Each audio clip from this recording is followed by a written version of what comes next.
Before we get into things, I'd like to acknowledge that UBC's Vancouver Point Grey campus is situated on the traditional, ancestral, unceded territory of the Musqueam people. I would also like to acknowledge that you are joining us today from many places near and far, and acknowledge the traditional owners and caretakers of those lands. Looking at our agenda for today, I will start off with some introductions, a few housekeeping items, and then I'll hand things over to Kate White, who will be leading our conversations around EDI. We'll then open things up to some EDI-related Q&A for Kate, and there will also be time towards the end of the session for some admissions-based Q&A for myself and our admissions team. I encourage you all to actively participate, ask questions, and share your thoughts. The more engaged we are, the more meaningful our dialogue becomes. This event is in Zoom meeting mode, so you'll definitely be able to ask your questions by either unmuting yourself, raising your hand to ask questions using the raise your hand feature, or of course, typing your questions in. And now, without further ado, I'd like to introduce our very special guest, and the real reason you're all joining us today, Professor Kate White. Professor Kate White is a professor of marketing and behavioral science at the Sauder School of Business at the University of British Columbia. She's also Associate Dean of Equity, Diversity, Inclusion, and Sustainability at the school. Kate's research focuses on how social contexts, identities, and emotions shape how consumers make ethical, pro-social, and sustainable choices. Kate is the author of The Elusive Green Consumer in Harvard Business Review, and she's published over 50 research articles. Kate was honored as one of the top 5 marketing researchers in the world by the American Marketing Association and has been inducted to the College of Arts and Sciences Royal Society of Canada. She was awarded a Canada Clean 50 Award for thought leadership in sustainability and the American Marketing Association's Award for Responsible Research in Marketing. Kate currently serves as Associate Editor for the Journal of Marketing Research and is on the editorial review boards of the Journal of Consumer Research, the Journal of Marketing, and the Journal of Consumer Psychology. Kate, thank you so much for being with us here today. Over to you. Nice to see everybody today. I'm just actually going to format my screen so I can see some people. Thanks everybody for joining us today. So I've been asked to talk a little bit about equity, diversity, inclusion, maybe a little bit of an introduction, because I think some people have heard more about this. Some people have more experience hearing about this than others. But then talking a little bit about UBC Sauder and some of the things that we're doing as well. So my plan for today is we'll do a little bit of what is EDI, just so we're all coming from the same starting point, a little bit about UBC Sauder and what we're doing. And then I thought we'd talk a little bit about an introduction to implicit bias and what does it mean. And so we'll get into that a little bit as well. I'll just say that as I do this, I can answer questions if something comes up. I think there's going to be a Q&A at the end, but if there's something you really want to know as I'm talking, I will do my best. I will cite some studies. What I'm not going to do is go into detail of all the studies and like get into detailed discussions, but if anyone wants me to send them the articles or anything like that, I can do that. So I just don't want us to get off track because we have a little bit of a timeline. So that's my plan.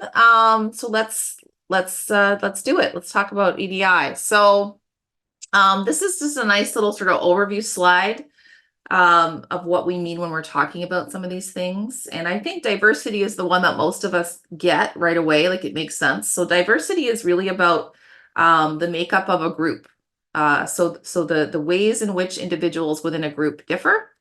And so if you could think about a work group, you could think about a cohort of students, you could think of all the students at UBC Sauder. And the things that come to mind around diversity, obviously things like gender and race come to mind.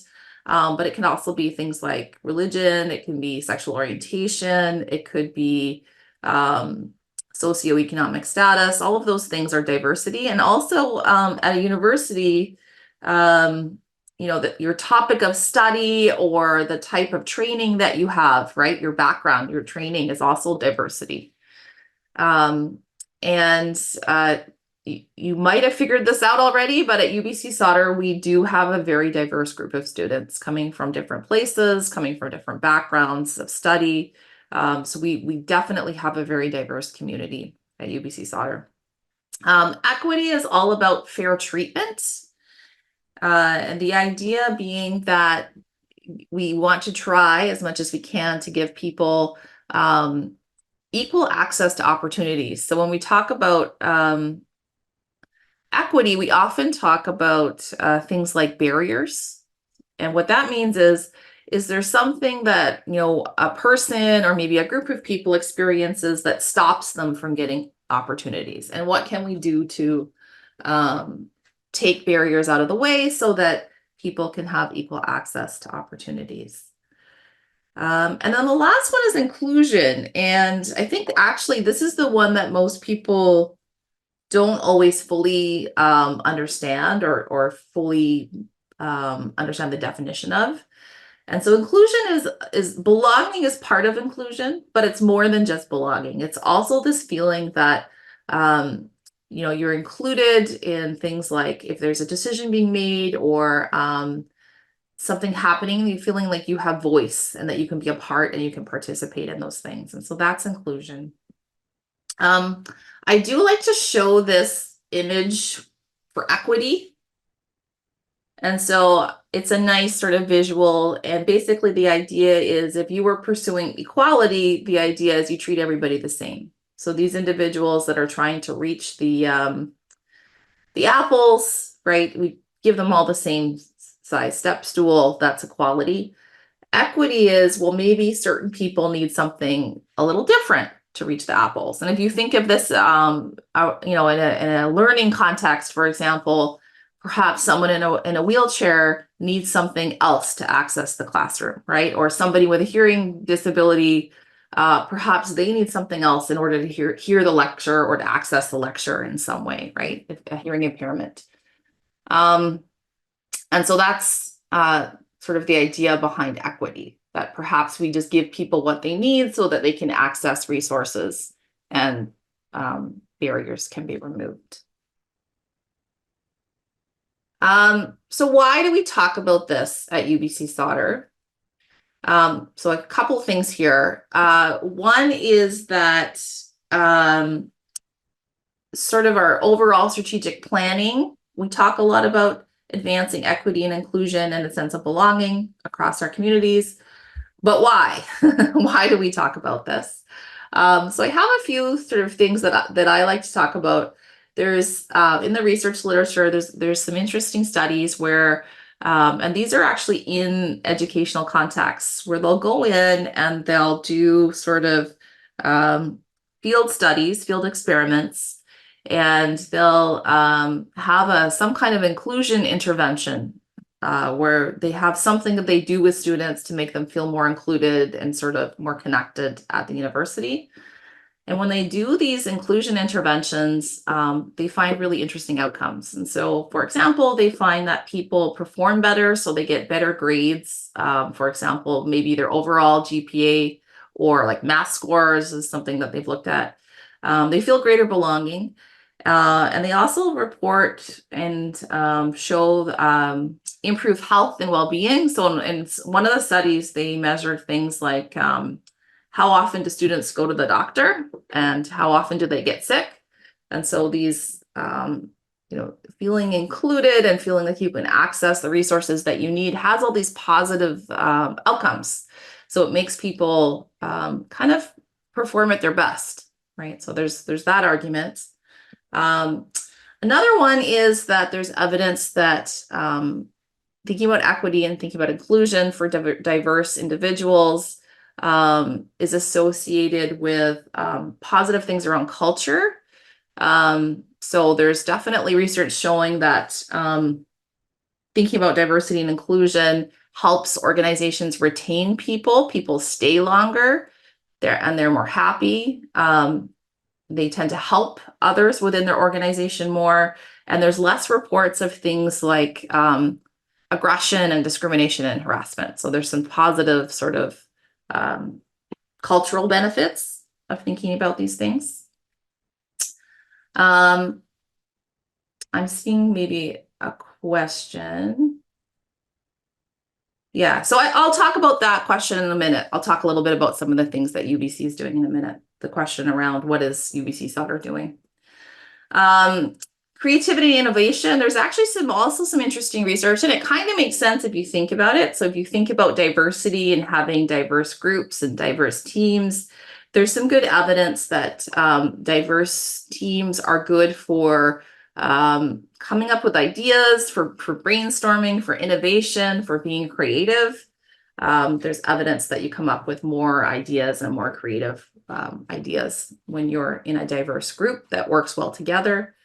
And then the last one I often talk about for students, something to think about is that we are seeing that employers are asking that students are, like, when they're hiring, they really like to know that the people that they're hiring just feel comfortable talking about these things. Doesn't mean you have to be an expert in equity, diversity, inclusion, but you kind of know what it's, you've heard about it, you know what it is, you're comfortable talking about it. Sometimes they talk about EDI competencies or cultural competencies. So it's something that employers are looking for as they're hiring as well. And so some of the things we've been doing at Sauder, I'll just show you a couple of examples. We do have an EDI committee, and the idea behind the EDI committee is that we're kind of advisory to the dean. So the dean sometimes asks us things. So maybe there's something that the dean wants advice on. So he might ask the committee for input. And then also we will go to the dean and say, look, we think this is something we should be working on. This is something we've noticed or something we have data on, and we think we should be working on it. And one of the things we did probably about a year ago is we wanted to run focus groups with an external consulting agency. It's called Bacau Consulting. And we ran focus groups with students, with staff, with faculty and alumni, just kind of asking, what's going on around EDI? Do you have any concerns? What's going well? What could be improved? And when we did this, some themes came out, and those are some of the things that we've been working on as a school. And so the first thing that we wanted to do is do more listening. So the focus groups were really nice because if anyone's ever done focus groups, you get this really rich, detailed information. But it's hard to do focus groups with, I guess we have 5,000 students around. You can't do it with 5,000 students. It's just too many people. And so what we wanted to make sure that we're doing is continuing to listen. And so one of the things we do is each year we do a student survey. We ask students, both grad and undergrad students, how they're doing around EDI, things that are going well, ideas for suggestions and things like that. We also have a course mapping survey, which we ask faculty what they're doing in their courses. And so we ask about things like good teaching practices for things like inclusion and cooperation and inclusive pedagogy. We ask about content in courses. Another thing that came up, which surprised me at first when I started this role, was some people said, oh, there's nothing happening around EDI at UBC Sauder. And I kind of knew from talking to our students and talking to our staff that there were lots of kind of cool things, cool initiatives happening. And so we realized we just had to do a better job of communicating some of the things that were happening. And so one of the things we did is we made an EDI web page. I'm going to click this and see if I can get it to open for me. So if anyone's curious and you want to know more about what's going on, there is this page. If you just Google Sauder EDI, it will come up. And I'll just point to a couple things on here. The first is that we've got an annual report that's quite detailed, and it's sort of a nice snapshot of things that are going on around the school. So if you're kind of curious, that question of what is UBC Sauder doing, this would be a great place to look. If you're curious, I click on this and take a peek. Another thing we heard from students is sometimes they're confused if they have a question or something's happened and they need help, where to go. And so there's also this support page. Maybe I'll click on it. So if you've seen some discrimination or harassment or something's happened and you're just not quite sure who to ask, it kind of shows you different sources and different places that you can go. And go back. There we go. So that was this. This is number 3. Number 4, the other thing we heard was from faculty and staff. Actually, the most common thing they said was that they wanted more training. However, when you ask them what training they want, they have no idea. They don't know what training they want. So what we're working on is there's actually a whole number of different types of training for faculty and staff at the university, but it's actually kind of overwhelming because it's not clear like some of them are almost the same but kind of different. It's kind of hard to navigate what to do. So we're creating a new training program for faculty and staff. And basically what it does is it's going to help navigate what's already there. So like what order should you do these things? If you're looking for something in particular, which one should you go to? The last one is we wanted to encourage more community participation. So we have a few things that we've been doing. We've created an EDI action fund. And so basically the idea is if you were a student or a staff or faculty member, you had an idea for something around EDI that you wanted to work on, you can apply for some funding. I currently have some I think MBAN students are working on something. I have undergrad students and PhD students are all have little activities that they're running. We have some funding for research related to EDI. And then we often post different ways to get involved on our webpage. So those are some of the things that are happening. If you want an in-depth look, I do suggest you could peek at that annual report. It has a lot of detail in it. Does anyone have any questions about any of that stuff? I'm happy to answer some questions now if there's anything specific. And then we're going to change gears a little bit. We're going to talk a little bit about implicit bias, but I'm happy to answer any questions about any of that before I do that.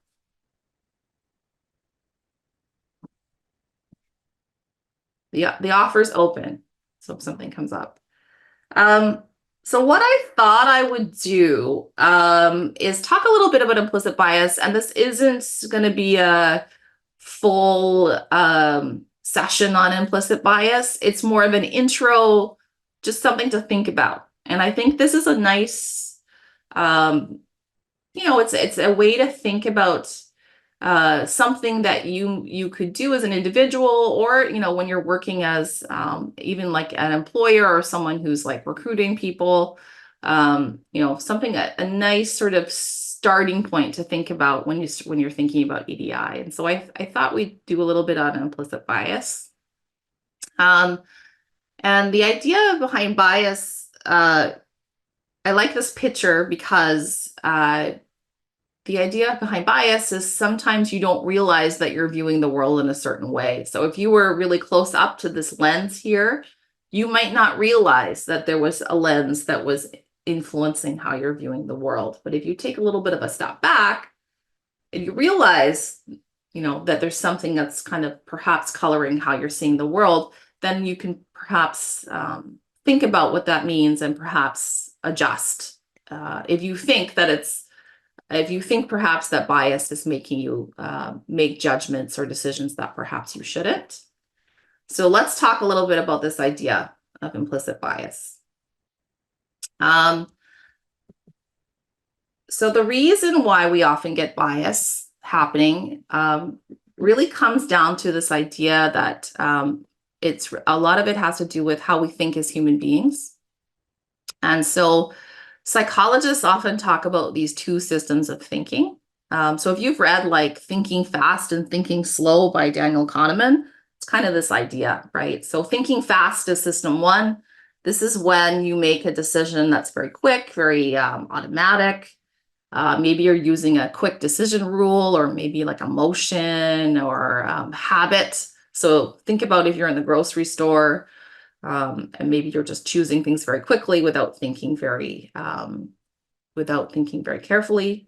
Whereas system two is when you're being very conscious and deliberative and effortful in your thinking. And so if you went to the grocery store and you each time you were going to make a choice, you were being very thoughtful and deliberative and like maybe comparing and contrasting the ingredients on each thing you were thinking of choosing, that would be system two. And if you think about it, we all use both of these, right? You can probably imagine times when you were using more system one. There were probably times when you can imagine, yeah, I was definitely using system two, and we kind of toggle between the two. And so system one sometimes gets a bad rap. This is when we often see things like bias arise. It's when we're not thinking carefully and we're kind of making these quick decisions that we tend to see bias. But system one also does us a lot of good, because we can't be in system two all the time. It would be exhausting, right? If we were being super deliberative in every single decision, we would just be exhausted. So I don't want to give system one a completely bad rap, but it is when we tend to see bias. And so when we talk about implicit bias, it's the same thing as unconscious bias. If you've heard that term too, same term, same idea. It can be either favorable or unfavorable, right? So you could imagine something like Asians are good at math is a stereotype, but it's a favorable stereotype, right? Or, Gen Zs or people that are Gen Z are lazy is an unfavorable stereotype. So it could be favorable or unfavorable, tend to be linked to specific identities, right? So tend to be linked to things maybe like race, like gender, like age, sexual orientation, all of those things, right? You can have an implicit bias about. These types of bias get activated without your intention, without you don't mean to, you're not trying to. You might not even be aware that they're being activated. They happen automatically. So they're very much system one. And I kind of alluded to this, but they can lead to these snap judgments, things like stereotypes. And so stereotypes can have negative impacts. I'm just going to show one example of stereotypes having negative impacts. So this is a gender stereotype example. So there's research that shows that there's a stereotype that women should be more warm and communal, whereas men should be or are expected to be more assertive and dominant. And a meta-analysis, which is sort of a study that examines the results across a bunch of studies, basically found that women who are assertive or make direct requests, so they're kind of violating the warmth stereotype, they're actually liked less. And so, and in sort of employment settings, perhaps might be less likely to be chosen for a job because they're counter to the stereotype. I like this site. This is a researcher that sort of was one of the first people to talk about this idea of implicit bias. It says, even the most well-meaning person unwittingly allows unconscious thoughts and feelings to influence seemingly objective decisions. And so what I like about this is it's saying kind of like we're not meaning to do this. This isn't on purpose. And we all do it. We all exhibit this type of bias at some point. So it's not about, shaming people or saying that they're bad. It's really how our brains work as human beings. At the bottom there, it says implicit association test. I'm not going to go into this today, but there is this test that you can do if you're curious about this idea of implicit bias. What the test does is it lets you go in and you do different exercises. Basically, it gets your associations. Do you have positive associations with a group or an object, or do you have negative associations with a group or an object? So you can do it for race, you can do it for gender, but you can also do it for like presidential candidates. You can do it for Coke and Pepsi. So you can see if you have positive or negative associations. So if you're curious, you could try the test, but I'm not going to show it today because we only have so much time. Okay, so what am I talking about when I talk about bias? Let's do some examples because I think it's easier to understand with some examples. So I'm going to show some studies where basically, so this first study is one where it was actually university faculty members took part in the study. And they were asked to think about that they were hiring a lab. Oh, I'm showing too much. A lab manager. So these were science faculty members. They were given materials to look at, like resumes to look at. And what they would do is see the exact same materials, and the only thing they would do is randomly assign the faculty members, the professors, to either read at the top of the resume a man's name or a woman's name. So if there's no bias, right, when you see the resume with the same information, it shouldn't matter what the name is at the top, right? You should rate them the same. It's the same objective information. If you get a difference, and the only thing that was changed was the name on the top of the resume, right, John or Jennifer, and one of them's rated more positively, that suggests there's some bias. So the name or the gender associated with the name is biasing your evaluation of the resume or the package. So what they found in this study was differences where when it was the man's name, people rated it much more positively than when it was the woman's name. So they measured things like competence. They measured, would you hire this person? And they also measured, would you give this person extra mentoring? So we see a difference between the man and the woman. In another kind of similar study, they did hiring assistant professors. So maybe when you're hiring a lab manager, you don't really care. It's not really that involving. But they did hiring another professor. So getting information about that professor was either a man's name or a woman's name, and basically asked them how likely or how hireable would this person be in your own department. And so when it was a man, people said on average 72% said yes, this person would be hireable. When it was a woman, it was 44%. When they also ran studies when these people were full professors rather than assistant professors. And what that means is you get way more information when it's a full professor. They have more things in their resume, in their CV. And so the good news is when you give people more information, there's less bias. It's not as pronounced. So that was good. But they also noted in this study something they called shifting criteria. So they noticed that sometimes the evaluators would actually bring up new things for the women that they would have to show. And so they would say things like, I would need to see evidence that she had gotten these grants and publications on her own. They would say things like, it would be impossible to make such a judgment without teaching evaluations.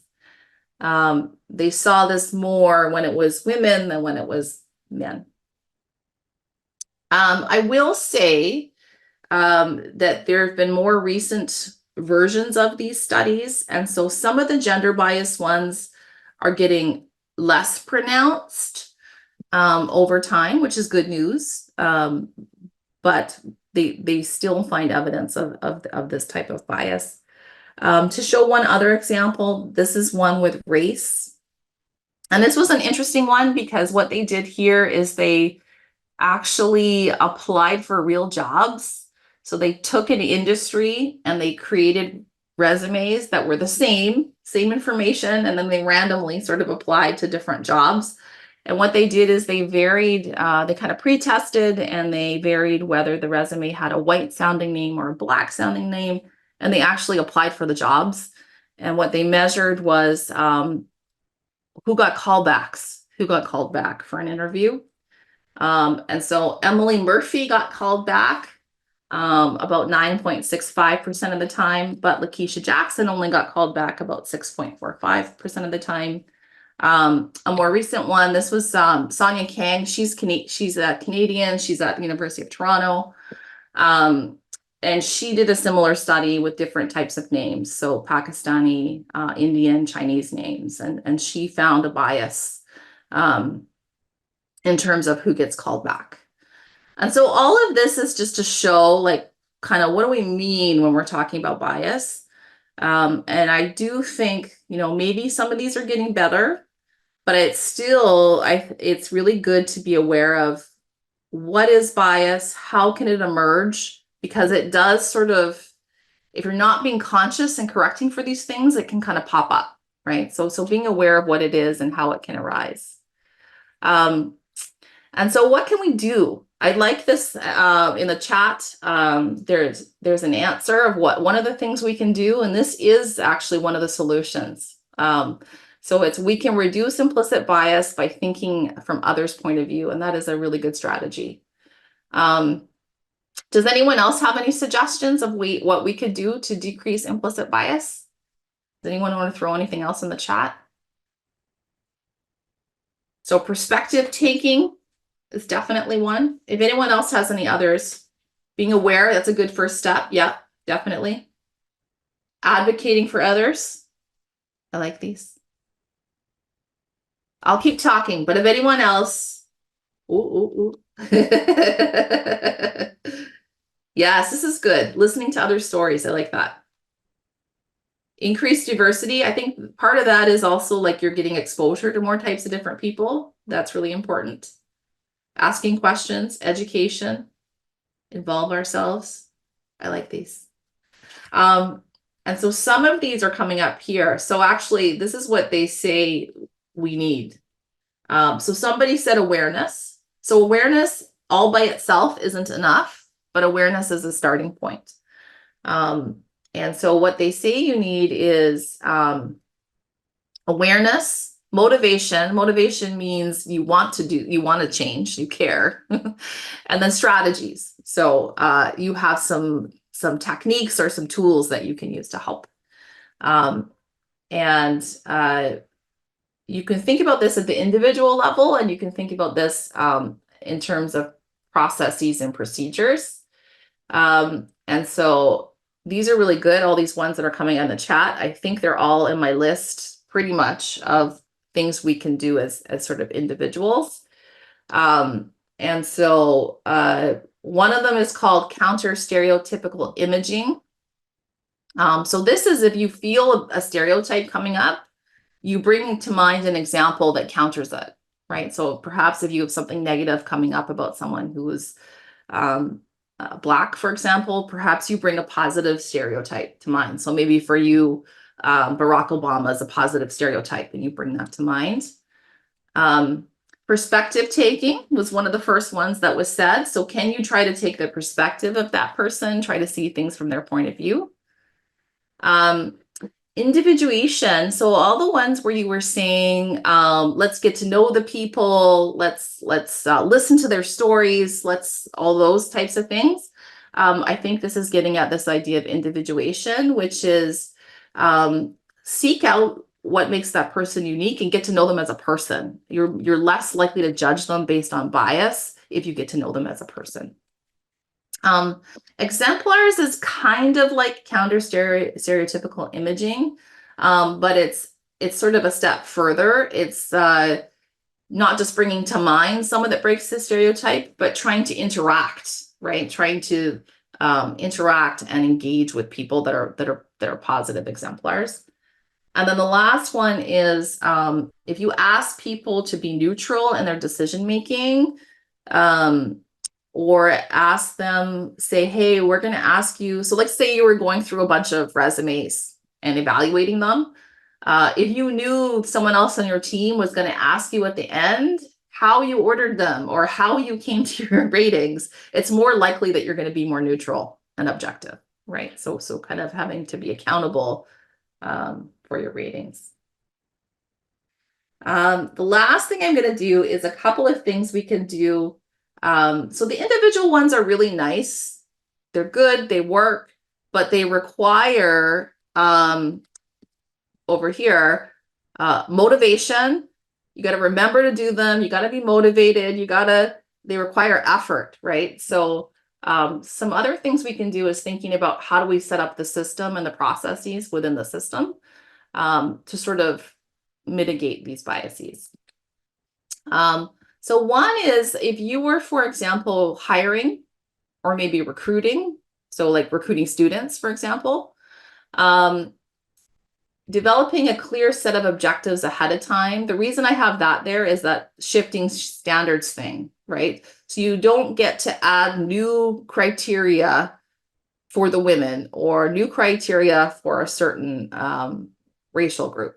Everybody has the same set of objectives that they have to meet. And then the other one here is no laundry lists, which means a laundry list is basically there's too much on this list that's not really required. So there's like the top 3 things you really want, and then you add 28 requirements. The reason for this is there's evidence that, for example, women, but also people from marginalized racial groups, women and those from marginalized groups are less likely to apply for positions that they don't have 100% of the qualifications for. So if they're like, oh, I don't have those 3 things, they don't apply at all. But men are like, hey, I don't have those 3 things, but I'll just try, right? On average. And so it's better to not list a bunch of things that you're going to not really look for, because then you'll get more applications. You'll get a bigger pool of applicants, basically. Use gender neutral wording. So there's some interesting research where they find that certain words are gendered. So they use things like competitive, independent. They had ninja. I think this was like some digital, I don't know what the industry was. But certain words were more associated with being masculine and certain words were more associated with being feminine.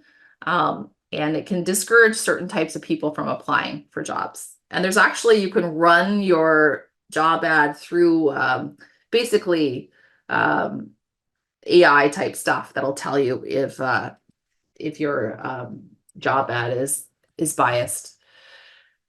You could include a diversity statement when you're recruiting that says we're open, we want to recruit a diverse range of people. Having a diverse search committee can also help.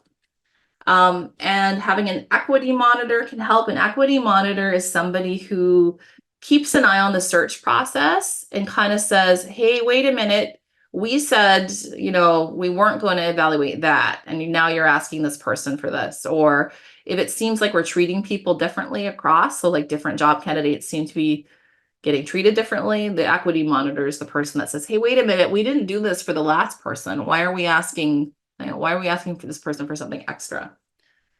The last one is anytime you can extend the applicant pool. So get more, let's say it's for a job, get more resumes, right? For more people, the more you extend the pool, you tend to get a more diverse pool. And if you can extend the short list, so if your short list is 2 people versus your short list is 5 people, what you will see is as you extend your short list, you tend to get more diverse groups, right? And so the more you can do that, it tends to decrease bias. Okay. I think we probably don't have a ton of time. We could do some questions, but it's worth thinking about, a couple of questions to maybe go away with. One is thinking about when you might be most susceptible to bias. So any thoughts on that? When do you think we're more likely to do this? When do you think people are more likely to exhibit? Ooh, interesting. Some good thoughts. So if you're defensive, when in a routine, yes, yes. Ooh, helping. Why helping? Minority group. Right. So it might depend on who you're evaluating. The when in routine is interesting. I think that's very true. If you're kind of like on autopilot and you're just like you're just kind of going through the motions, but you're not thinking carefully about it, I think that's definitely true. And another thing, another time when we see these emerge a lot is if you're pressed for time. So you're trying to make quick decisions, or you're tired, or you're stressed out, you're more likely to be making decisions in that system one type way of thinking. Yep. So the existing group is less diverse. Perhaps there's power differentials. These are all good.